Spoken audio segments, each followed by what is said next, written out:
सीख देने वाली कहानी, मदद करने की इच्छा।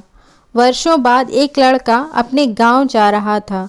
बस से उतरने के बाद वह पैदल अपने गांव की गलियारों में चलने लगा। यूं ही चलते चलते उसने देखा कि सामने बिजली के खंभे पर कागज की एक पर्ची चिपकी है और इस पर्ची में कुछ लिखा हुआ था। वह लड़का यह जानने के लिए बहुत उत्सुक था कि आखिर इस पर्ची में क्या लिखा है। नज़दीक जाकर वह उस पर्ची को देखने लगा। उस कागज़ की पर्ची में लिखा था, कल इस रास्ते से गुजरते वक्त मेरे 100 रुपये कहीं गिर गए थे। मैंने ढूंढने की बहुत कोशिश की लेकिन मुझे वह नहीं मिले।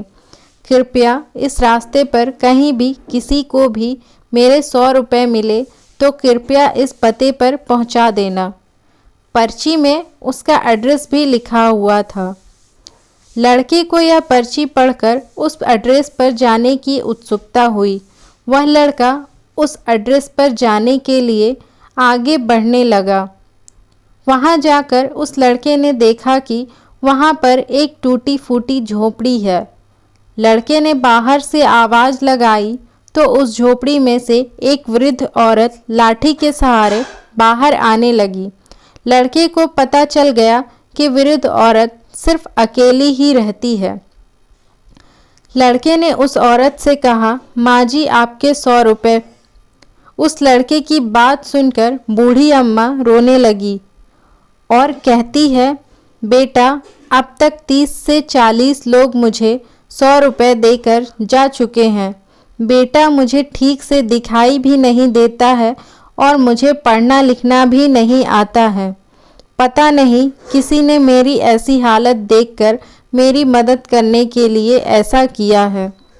उस लड़के ने बूढ़ी अम्मा को 100 रुपये रखने को कहा लेकिन वह नहीं मानी।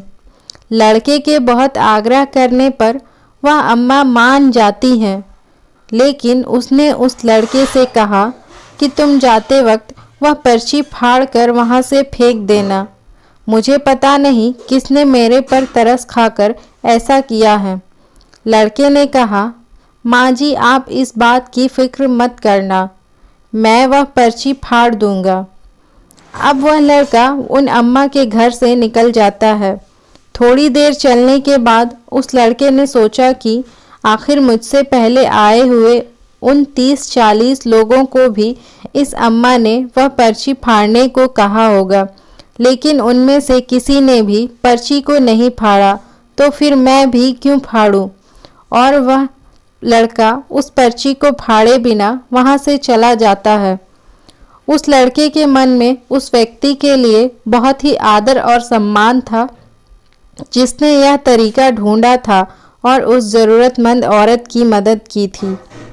सीख, हमारे मन में सिर्फ किसी ज़रूरतमंद की मदद करने की इच्छा होनी चाहिए, क्योंकि मदद करने के तो बहुत सारे तरीके होते हैं और हम किसी की भी मदद किसी भी तरह से कर सकते हैं।